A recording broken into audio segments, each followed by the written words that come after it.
Our theme this month is Living the Science of Mind. And today my topic is, you'll see it when you believe it. Is there anybody here besides me this morning who watches old reruns on TV? Especially the TV Land channel. There's some really good stuff on there. I love those old sitcoms, and I particularly used to like the series The Love Boat. Well, here's a ship story that always makes me think of the Love Boat series. There was a magician who performed magic shows on a cruise ship. The ship's captain had a parrot, and that doggone parrot was forever giving away the magic behind the tricks when the magician was performing. The parrot would yell, "It's up his sleeve!" Or, "Look under the table, you dummies!" Well, needless to say, the magician was very frustrated with this parrot, but there wasn't anything he could do about it because the parrot belonged to the captain. So one day, the ship got caught in a terrible storm and sank. The magician and the parrot ended up clinging to the same piece of driftwood, and for days they floated and drifted in an empty sea. The entire time the parrot was silent, but he stared fiercely at that magician. The magician stared back just as fiercely as the parrot that he could not tolerate. Finally, the bird could not hold his tongue any longer. "All right," he said, "I give up. Where'd you hide the ship?" Yeah, it's a bit outrageous, but it's a great example of the topic of today's talk. You'll see it when you believe it. What you get is what you see. If it looks like a duck, it walks like a duck, it sounds like a duck, then it must be a duck. If it looks like a trick and it acts like a trick, well, you know the drill. Once we make up our minds about something, we'll see it, we'll hear it, and we'll experience it in our lives, wherever we go and whatever we do. This month we've been reviewing the basics of the science of mind, the principles by which Dr. Holmes, Ernest Holmes, brought together in an organized, orderly, fashioned way the philosophy that we teach in Centers for Spiritual Living. And this month we've been revisiting the ways in which we can use these principles in our own lives to produce, to live, to be more productive, more satisfied, and lead a more meaningful life. So, knowing that, today we better talk about how to use it. The principle of life is there is one mind, that mind is God's mind, that mind is my mind, now, one and the same. Sounds like a pretty good deal. Sounds like a terrific way to live your life. No tricks, no sleight of hand, nothing up my sleeve. But the challenge is, how do you apply it in your life, in your experience? In the challenges and the fears and the disappointments that crowd in on you sometimes and demand your attention. How do you use this awesome gift for your greatest good and the betterment of those around you? Because we are all energy fields, and those energy fields intermingle one with the other. So today, we're just going to step right on up and take on those demands. Today, we're going to address life as it lives through each one of us. We're going to put first things first. We're going to read the directions, as the saying goes, on how to use this marvelous power, this life-affirming energy, that this God-given gift that we have. By putting first things first and by reading the directions, I mean we're going to stay attentive to what we want or choose, not what we don't want or don't choose. We're going to use the resources available to us, and we're going to pay attention to what works. Here's the first set of directions. God is all there is. God is the idea of life, the role model. There are many different names for this omnipotent, omnipresent, omniscient power. How many can you think of? I encourage you in your spiritual practices that you make a list of all the names, the ideas of God that you can think of, because some of us have a block around the word or the name God. And generally that goes back to an experience that we had in our past that was perhaps not positive, or that was frightening, or that was used in order to require us to behave in such a certain manner. So if the word God bothers you, call it something else. Creative energy, divine intelligence, spirit. You've heard me refer to it as source of being. There are so many other phrases that you can use. My teacher, when I first got into religious science, because I did not use the word God, said to me, make a list. So I started making a list. And before I knew it, I had a whole page full of alternative names for what I saw as that creative energy.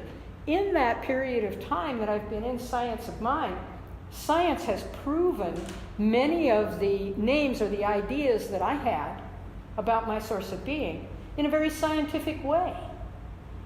So that was an aha to me, that if I didn't like that word, I could use something else. So when you think of omnipotent, which means all-powerful, when you think of omniscient, which means all-knowing, and you think of omnipresent, which means everywhere, equally present all the time, that's a concept, isn't it? It's not a person, it's a concept. So make a list, refer to it periodically, and allow yourself to be comfortable with that connection that you have with universal presence. So here's our starting position. Here's what we put first. I believe that God, spirit, creative energy, whatever you call it, is all there is. That I live my life filled with this realization because it's within me.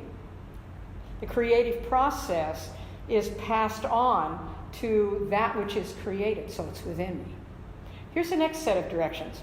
Universal mind, spirit, God, intelligence, accepts everything we feed it. It cannot say no. I want to read to you what Dr. Holmes said so well about the fact that universal mind accepts everything we feed it. Many of you have heard me read this quote before. It's chapter 4 of the Science of Mind, because this is my favorite passage in all of Dr. Holmes' writings, and it's the one that changed my life around rather quickly when I read it. So let me read it to you. It has been proved that by thinking directly and by a conscious mental use of the law of mind, we can cause it to do definite things for us, through us. By conscious thinking, we give conscious direction to it, and it, consciously or unconsciously, responds to our advance along the line of our conscious direction. It must and will respond to everyone, because it's law, meaning spiritual law, natural law. And law is no respecter of persons. We're surrounded by an intelligent force and substance from which all things come, ready and willing to take form through the impulse of our creative belief. It works for us by flowing through us. We can use it correctly only as we understand and use it according to its nature. Now here's the punchline on this. Hence it follows that if we believe it will not work, it really works by appearing to not work. When we believe that it cannot and will not, then, according to the principle, it does not. But when it does not, it still does. Only it does according to our belief that it will not. So what's he saying here? He's saying that whatever you believe, that's what unfolds in your life. And it's just as easy to believe positively, lovingly, that which supports you financially, compassionately, and creatively, as it is to create all that negativity. So here's the question.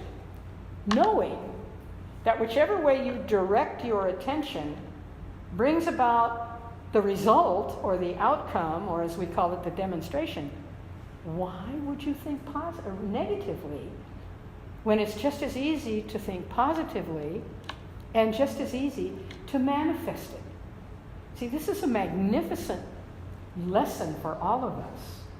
That as soon as we catch ourselves thinking negatively, we can switch that just as quickly to thinking positively, and the result will be positive instead of negative. And that has to do with all areas of our lives. Is it that simple? It is that simple. Is it that easy? It's up to the individual. But the formula is simple.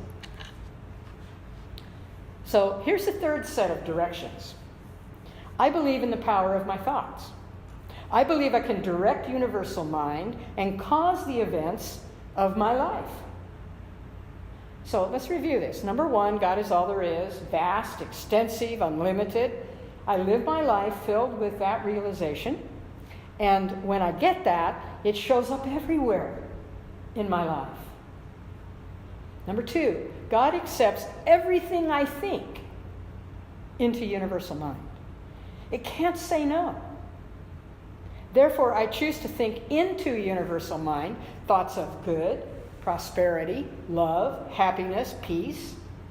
And when this is what we choose for ourselves, we see it out picturing in every facet of our being, because it's what we put our attention on that has mass and movement and expression. That's been proven scientifically. Out in space, when scientists focus their attention on something, it has mass and volume. And when they take their attention away, that goes away too. So not only is this a spiritual law, this is also a scientific or physical law. Well, what do you know?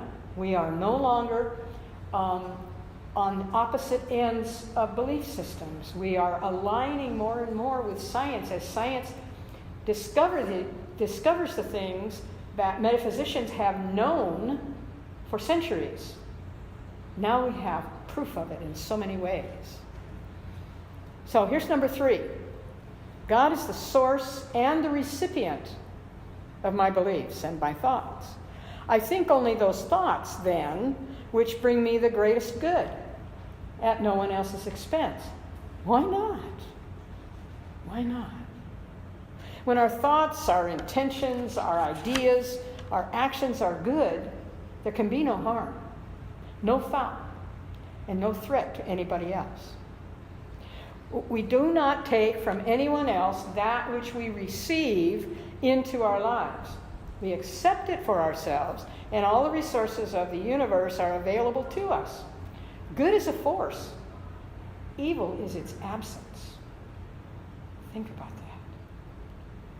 And there's another message in there, too, that because the universe expresses infinitely and eternally, anything that comes to you does not come as a result of being taken away from anybody else. Because there is a limitless creation ongoing. So when it comes to you, it comes to you. It doesn't come as a result of someone else giving it away, unless they choose to give it away, consciously or unconsciously. So now we've laid this groundwork. God is all there is. I live my life filled with that expectation. Universal mind accepts everything I give it. I know I can direct universal mind with my thoughts to direct the events of my life. Please note I said my life, not somebody else's. We are each in charge of ourselves, and we accept that others are in charge of their lives. even though we may not agree with how they live them. They are in charge of their lives. And what I've discovered is I have enough work to do on me that I don't really need to let any of that energy leak off trying to fix somebody else. I have a lifetime commitment to this life. So each one of us is creating our lives in every moment. The more we practice, the more you or I choose it to be better, to be more loving, to be more prosperous, the better it becomes, because that's where we're directing our energy. And anything negative actually dissipates from lack of attention or lack of energy. So here are 6 practical ways to use this power that's available to you. Number 1, do your prayer treatment work every day. Do your spiritual practice. Do it first thing in the morning or do it the last thing at night. But take a specific time to yourself, because this is a gift to you, to do your spiritual practice. Rather than giving your thoughts to your problem, which simply energizes and grows the problem, give your thoughts to the solution, which simply energizes and grows the solution. Rather than giving give up judging the rest of the world. Judging others is how we avoid self-evaluation.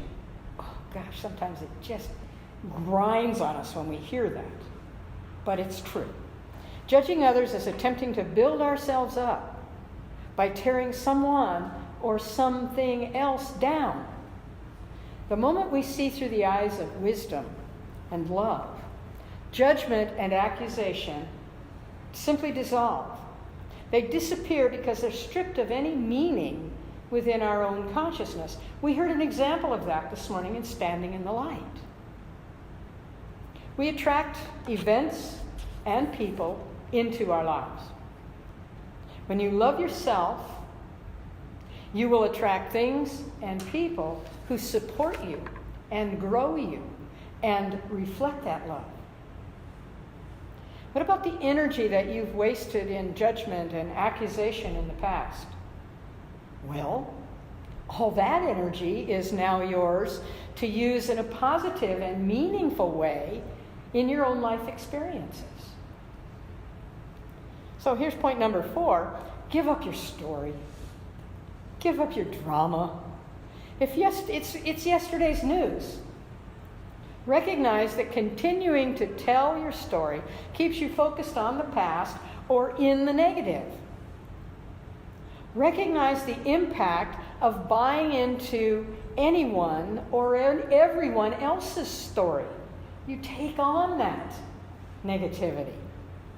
It may be somebody in our teaching even who's still working on their stuff, or it may be someone who has developed his or her life story as a way of staying stuck in their own stuff.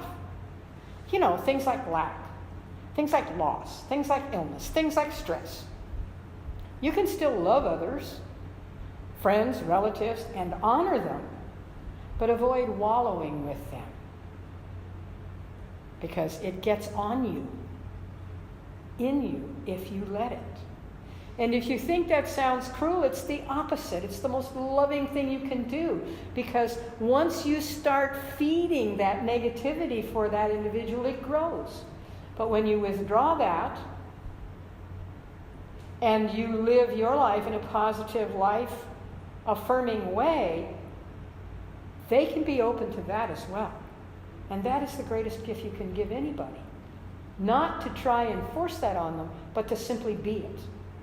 And give others the opportunity to see that example that you are becoming or have become. There's an old saying that's good advice for all of us.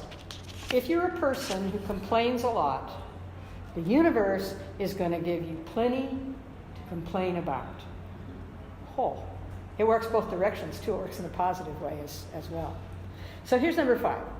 Recognize that your challenges are a chance, an opportunity to learn and grow, instead of being immobilized by them.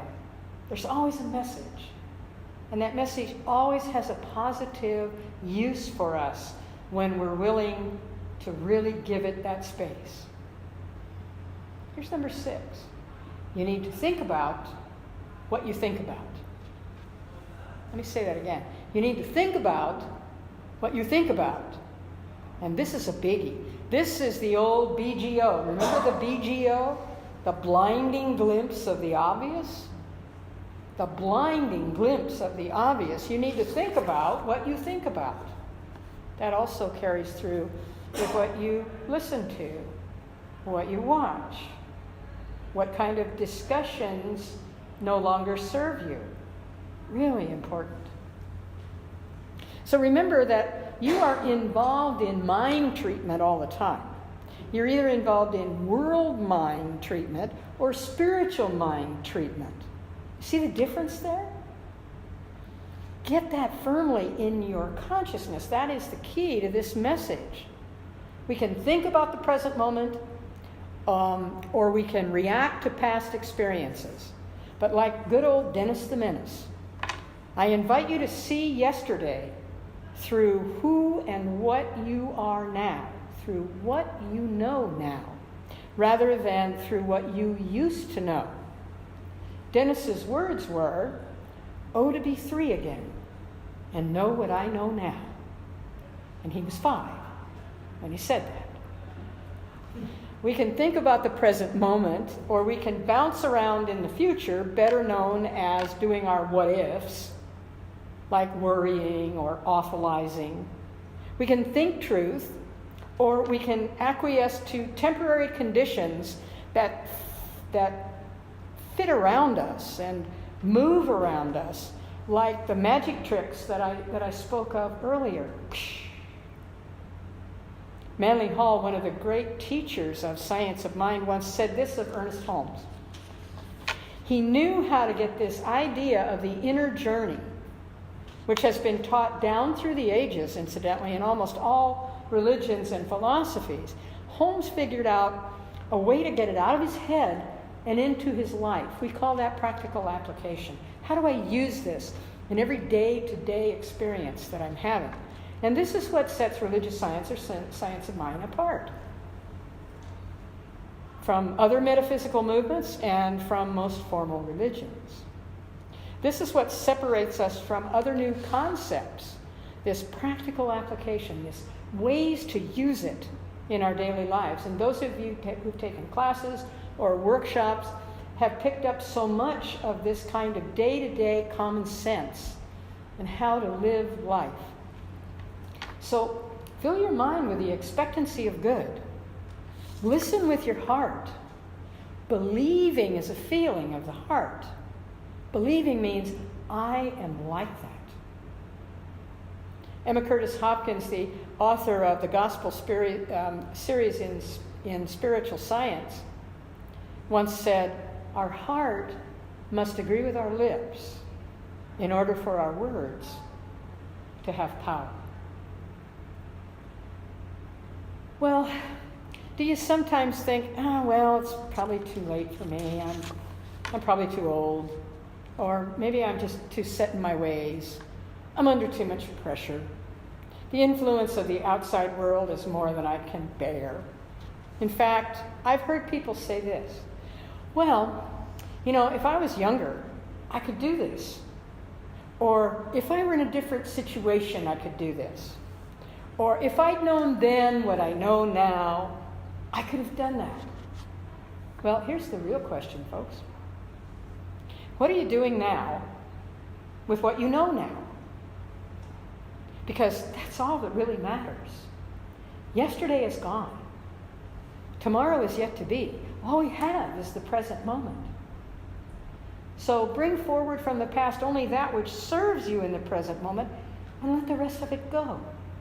It's outlived its worth to you. Bless where you are now. Bless what's happening to you now. And know for yourself that if every other person in the world is miserable today, there's one who isn't. That's me. No, that's you. Because you are in charge of you. It's each one of us that can be that for any moment, and the next moment, and the next moment. Remember that to bless is to direct constructive thought. Remember, your gratitude is your awareness of having taken right action. Eric Butterworth reminds us that we are God's living enterprise, and God cannot fail. Reverend Lloyd Strom, who is someone that we use for much of our teaching information, especially the prosperity series that I do, puts it this way: pray first and then act out of inspiration. It's way ahead of acting first and then praying out of desperation to undo it. So get in touch with your feelings. Contemplate how you would feel if the thing you desire most was 100% in your life right now. Let your lips speak what your heart knows and feels. Think about how you would be if the thing you desire most was 100% in your life right now. Think about the thoughts you would be thinking. Think about what you'd be planning. Think about what you'd be celebrating. And know that this desire is already whole, perfect, and complete in the mind of God, in universal consciousness. Know that it's ready to come forth in your life now. All you have to do is accept it. If you can conceive it, you can achieve it. We've heard that for many years from many different sources, and it's still true. If you can think it, you can experience it.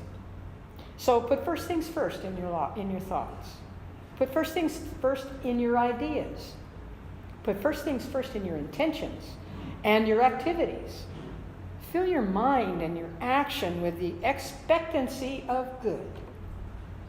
This is how we use God's gifts to us. And in so doing, become the best that we can be. Because what we get is always what we see. Why not see the best? And so it is.